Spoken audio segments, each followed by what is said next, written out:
Apple का नाम सुनते ही सबसे पहले आईफोन का ख्याल आता है ना? लेकिन एप्पल सिर्फ एक फोन कंपनी नहीं है, ये तो एक पूरा आर्थिक साम्राज्य है। पर ये साम्राज्य आखिर बना कैसे? चलिए, आज एप्पल के उस खरबों डॉलर के फॉर्मूले को डिकोड करते हैं, जिसने इसे दुनिया की सबसे ताकतवर कंपनियों में से एक बना दिया है। अच्छा, तो जरा इस नंबर को देखिए, लगभग 4 खरब डॉलर। नहीं, ये कोई टाइपिंग की गलती नहीं है। इसको जरा ठीक से समझते हैं। ये रकम भारत की पूरी जीडीपी से भी ज्यादा है। मतलब एक अकेली कंपनी की कीमत दुनिया की 5वीं सबसे बड़ी अर्थव्यवस्था से भी ऊपर। जरा सोच कर देखिए। तो सवाल वहीं आ जाता है, आखिर ये हुआ कैसे? एक कंपनी इतनी बड़ी कैसे बन गई कि पूरे पूरे देशों की इकॉनमी उसके सामने छोटी लगने लगे? क्या कोई जादुई फॉर्मूला है? इसका जवाब 3 बहुत ही सॉलिड पिलर्स पर टिका है। आइए एक एक करके इनको समझते हैं। तो सबसे पहला पिलर, और शायद एप्पल का सबसे शक्तिशाली हथियार, वो है इसका अपराजेय इकोसिस्टम। और ये सिर्फ प्रोडक्ट्स बेचने का खेल नहीं है, नहीं, ये एक ऐसी दुनिया बनाने के बारे में है जहां एक बार कोई आ जाए तो उसका बाहर निकलना लगभग नामुमकिन हो जाता है। इसी को कहते हैं इकोसिस्टम लॉक इन, या फिर दीवारों वाला बगीचा। मतलब एक ऐसा बगीचा जिसकी दीवारें बहुत ऊंची हैं। सोच कर देखिए, किसी ने आईफोन खरीदा तो वो सिर्फ एक फ़ोन नहीं खरीदता, वो सीधे iCloud, iMessage और ऐप स्टोर की दुनिया में एंटर कर जाता है। अब कल को अगर उसका मन करे कि चलो एंड्रॉयड ट्राई करते हैं, तो उसे अपने सारे फोटोज़, मैसेज, ऐप्स, यहाँ तक कि खरीदे हुए गाने और फिल्में सब पीछे छोड़ना पड़ सकता है।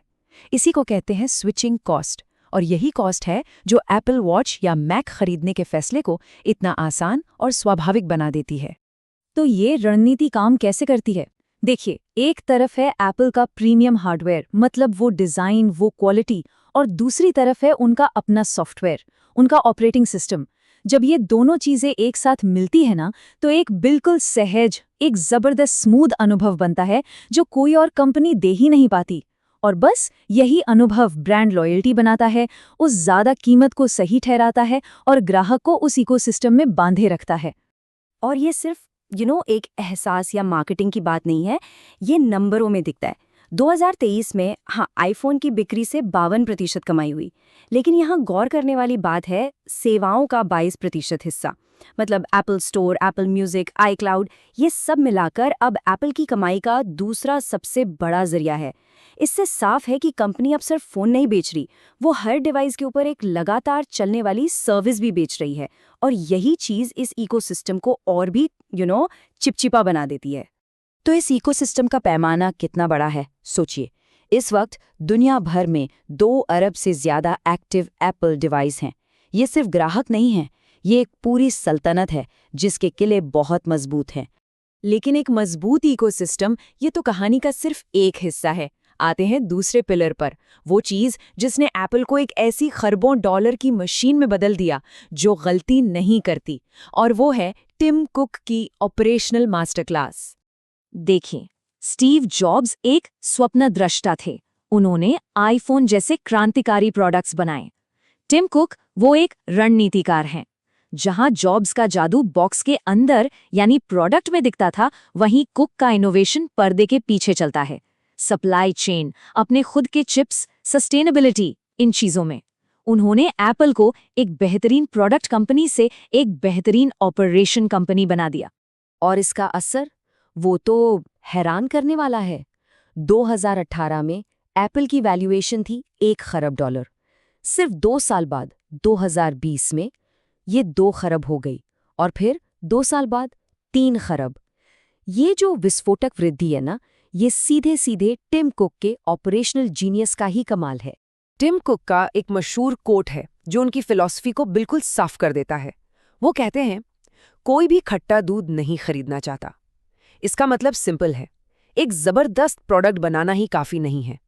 उसको बनाने से लेके ग्राहक तक पहुंचाने का पूरा प्रोसेस वो परफेक्ट होना चाहिए।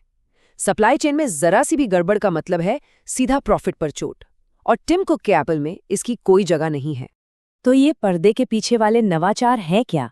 सबसे बड़ा गेम चेंजर तो है एप्पल का अपना सिलिकॉन, यानी M सीरीज चिप्स। इंटेल पर निर्भरता खत्म करके एप्पल ने अपने मैक्स को अचानक से बहुत ज्यादा तेज और पावर एफिशिएंट बना दिया। इसके अलावा सप्लाई चेन का ऐसा कमाल का मैनेजमेंट कि नया फोन लॉन्च होते ही पूरी दुनिया में उपलब्ध हो जाता है। और हाँ, प्राइवेसी को एक प्रोडक्ट फीचर की तरह बेचना, ये सब टिम कुक की रणनीति का ही हिस्सा है। चलिए, अब आते हैं तीसरे और शायद आज के समय में सबसे जरूरी पिलर पर। यह है एप्पल का वो साहसिक कदम जिसमें वो अपनी मैन्युफैक्चरिंग को सिर्फ एक देश से निकालकर पूरी दुनिया में फैला रहा है। कई दशकों तक एप्पल का मतलब था मेड इन चाइना, लेकिन पिछले कुछ सालों में ये ताकत एक कमजोरी बनती चली गई।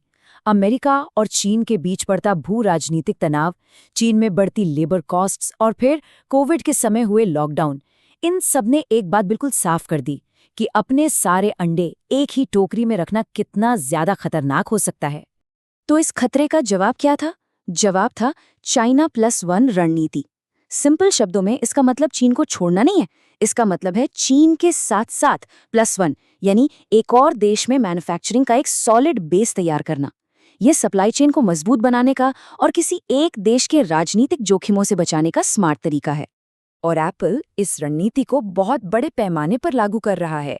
देखिए, चीन आज भी आईफोन और मैक का मुख्य गढ़ है, लेकिन अब भारत तेजी से आईफोन असेंबली का दूसरा सबसे बड़ा केंद्र बन रहा है और वियतनाम, वहां एयरपॉड्स और एप्पल वॉच जैसे प्रोडक्ट्स बन रहे हैं। तो विविधता आ रही है। इस बदलाव का पैमाना समझना है ना, तो बस ये एक आंकड़ा सुनिए। एक अनुमान के मुताबिक 2025 तक दुनिया में बिकने वाला हर चौथा आईफोन यानी 25% भारत में बनेगा। ये सिर्फ एप्पल के लिए बड़ी बात नहीं है, ये पूरे वैश्विक मैन्युफैक्चरिंग के लिए एक भूकंप जैसा है। तो जब हम इन तीनों पिलर्स को, यानी एक चिपचिपा इकोसिस्टम, बिल्कुल घड़ी की तरह सटीक ऑपरेशंस और एक लचीली सप्लाई चेन, इन सब को एक साथ जोड़ते हैं तो एक बहुत शक्तिशाली तस्वीर सामने आती है।